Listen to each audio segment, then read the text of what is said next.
What's up everybody, welcome back to yet another Q&A video, and today, ladies and gentlemen, as you guys know, tomorrow is Friday, which this will be going live on Friday to answer all of your questions, and also coming back to a little bit of things I've seen on the comment section below that I need to address. So let's go ahead and jump right into today's video. Alright, the first one comes from Mr. Patrick. I can't disclose the whole entire wording. If I can, you guys will definitely see it like right here for a short period of time. But I'm going to try to read as much as I can directly to you guys because his question is pretty quite long. I have it right here on the phone. I have a 2017 Mustang EcoBoost, then experiencing some type of shudder and or popping only on a cold start. Only bad during the summer, winter time, hardly ever does it. Short-term fuel trims fluctuate big time from -20 to +20 as long as I'm idling. They will stay in the -10 to +10 range, just experiencing a code P144C, the evap purge valve, and has been replaced. I'm wondering if it could be due to the charcoal canister or the vent valve solenoid. I know when I look on the scan tool, if I manually open and close the vent valve, it will work. If I'm watching it, I never see the vent valve open at any point in time. So I don't know if maybe it's stuck closed or if this could be a problem of why my fuel trim is acting sporadic and the cause of the code finally came up. I would really be grateful for any thoughts of ideas on what this could be. Also, I had a problem ever since my water pump went out, but I also, for some reason, with the way things act, I feel like maybe the PCM has a glitch. I know that anytime I load my tune, I will get codes for loss of connection with all the different types of things, and once I clear it, I will not get them anymore unless I upload another tune. But other than that, that's all that I have to go off of, so I am sure I will get some other type of codes if the PCM was bad instead of just only. However, I changed the tune over. Thank you for your time. I enjoy your videos and you helped me do quite a few things on my Mustang EcoBoost. Well, let's answer it. Now with the code that you're receiving, yes, it's very similar to the purge solenoid evap code that you would get when it detects a leak or if the purge solenoid is just shot and no longer working the way it's supposed to. But to my understanding is that it only does it on cold starts. Now, it will also do it when you fill up your gas tank. When you fill up your gas tank, and how you would know, one way to know that your purge solenoid is bad is the minute that after you're done filling it up and you go ahead and start it again, it will start to high idle and then it will kind of like bog a little bit and then it will drop down. That's because it's trying to combust those vapors that were just introduced to the fuel tank. There has been a lot of things going on with deleting the tune and putting the tune back on and then deleting the tune and then putting the tune back on and then deleting it and putting it back on. It does what we call a confusion on the computer. Typically, you don't want to like take the flash tune off and then put it back on and then take off that flash tune and then put on a different flash tune, and then you want to try to like sort out your problems before you start messing with the PCM. You're probably like confusing the PCM is what it sounds like in a term, but the things that I would definitely try doing before you even think of a PCM issue is definitely get it smoked. I can just one hands down get it smoked. Just make sure that you don't have any leaks going on. That is really, really important to the whole evap system, because if there's a leak, it will pop that code and you'll be like, okay, well, my purge solenoid is bad, but no, it's most likely not. There's other portions of the car that will cause that code to pop. I don't know if you had the chance to replace your fuel pressure sensor, what we call the EcoBoom sensor. If you don't change out that will cause the car to do that as well. And I noticed on a few, not only mine, but I've noticed on a few cars I've worked on with the fuel pressure sensor, you go ahead and put it on, it will last probably like 2 or 3 years and then it will go bad all of a sudden. That will mess with your air to fuel ratio because it's your fuel pressure sensor. So you might want to look into that as well. It could be a clogged charcoal canister. I don't know how you drive or how much gas you pump into your gas tank, but when it clicks off, don't click it again. I can definitely tell you don't do that, because when you overfill your gas tank, there's not enough room for those vapors to make its way out and it ends up in your charcoal canister and it clogs the charcoal canister and then a whole other issues come around. Another thing that it could also be why it's popping this code is your silicone ring that is around your fuel pump that holds that seal down, that could have a damaged or cut or maybe something on it that can be causing the code to pop too as well. And there's also the capless seal door as well that can cause that code to pop. How to fix the capless seal caps, which a lot of people probably think, okay, maybe I need to go and get a new fuel neck because it's capless. You can't just change out a gas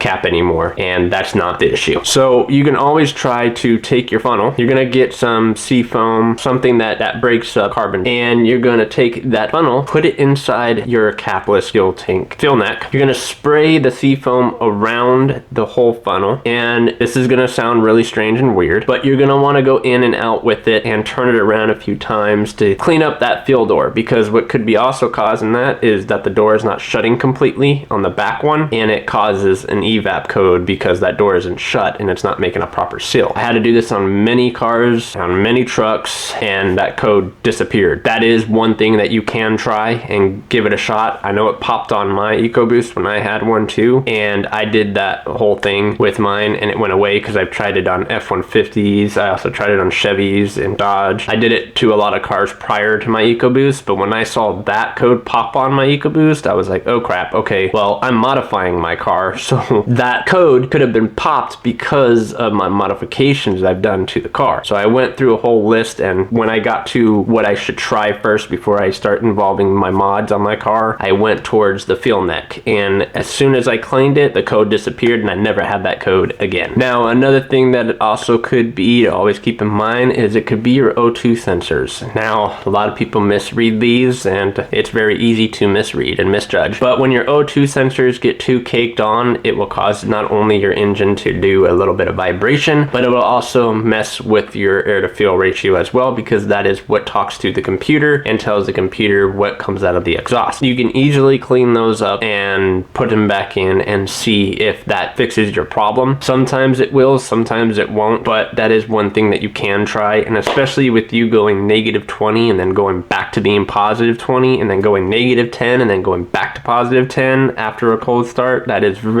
needs to be looked at for sure. Without me being there, it's kind of a little bit hard for me to structurally understand what's going on with the car, understand what's going on with the PCM. I would have to really plug it in and look at what the computer's doing at all sensors combined, and then put it together from there, and then that would tell me what needs to be replaced or what's causing the issue to have that other problem. Now, as far as your charcoal canister goes, that is also another easy one to do because it has that leak detection pump on it. You can easily pull off one of the hoses and smell it, and if it smells too strong like fuel, and it would have to smell very, very strong like fuel, your charcoal canister could and may need to be replaced. But I hope that pretty much answers your question. If it didn't, feel free to write more on the comment section below. Let me know a little bit more detail, as well, you let me know a lot of detail on that. Let me know if any of that works out or worked out, or if you tried it or whatever, and then we can start talking and communicating in my Friday videos. It's better for you to hear it than not. That should help. Do TV. And I did a YouTube short, ladies and gentlemen, on my exhaust when I had just the H pipe and with my cats without the mufflers, and it sounded really beautiful. Like, I'm just really big on V8s and how they sound in general. They really do sound really clean. So if you did not see that YouTube short yet, I will see if I can link it in the description, and you guys can go ahead and check it out and listen to it for yourself. This one comes from Echo Bay. Hopefully I didn't repronounce your name wrong. She says, thank you so much. You have helped me out a lot. And I did a video on step-by-step on how to change your water pump on a 2018 Mustang GT, which will work on pretty much 2015, 2017, 2016, 2021, 2022, 2023. 2024 went a different route, but it still runs the same water pump. You're welcome. This one comes from Boost DJP, and he wants to know, do I need to buy a rear main seal? Now, do not replace that rear main seal if it is not leaking. A lot of the times I would always suggest replace it, because they make an aftermarket one that you can literally buy from American Muscle and CJ Pony Parts that actually they make a big difference. Like, you will not have to worry about it leaking. Especially on the S550s, it does have a problem with leaking. So that's why American Muscle made one, and so does CJ Pony Parts. That you guys don't know about the aftermarket rear main seal, make sure you guys go ahead and check it out. If not, the link will be in the description for you to check it out yourselves. You can go in and click on that girl and you can view it and maybe buy one, because it's going to help you out in the long run. Do you need to replace it? And the answer is no, you don't need to replace it. And when I had my EcoBoost, I did a lot of things to it. I made a lot of videos and I made a lot and big audience with my EcoBoost, which a lot of them was really depressed that I got rid of her, but she is with a friend and he is enjoying that car very much. It made me have the opportunity to own a manual Mustang GT that I really do love and enjoy, and I hope that I can make better content for you guys. I'm going to be trying to get it more fixed up to a point where I can take it to the drag strip and have a little bit of fun. This one is done by Shay. Once again, if I can put the whole words here, I will, but let me go ahead and read. Huge lifesaver followed the fuel injector video to clean those off. Then followed this video, and then followed this for the valves. Did it all before. The super blow. Now I notice some brown fluid in my intake manifold and around my throttle body. The intercooler, but that's another project for a different day. Thanks a lot. You're welcome. I'm glad that you followed the videos and you've seen these videos, because these newer cars nowadays that don't have port injection and they just have direct injection, they don't necessarily get sprayed onto the top of your valves anymore. So I'm glad I made a video that helps out some of you folks out there to help you clean off your valves, because it is definitely important. Don't let it go too long or it's a bad idea to clean them. Just clean them, your car will love you for it, and you'll have better performance in the long run. The next one was actually a comment. It's not a question.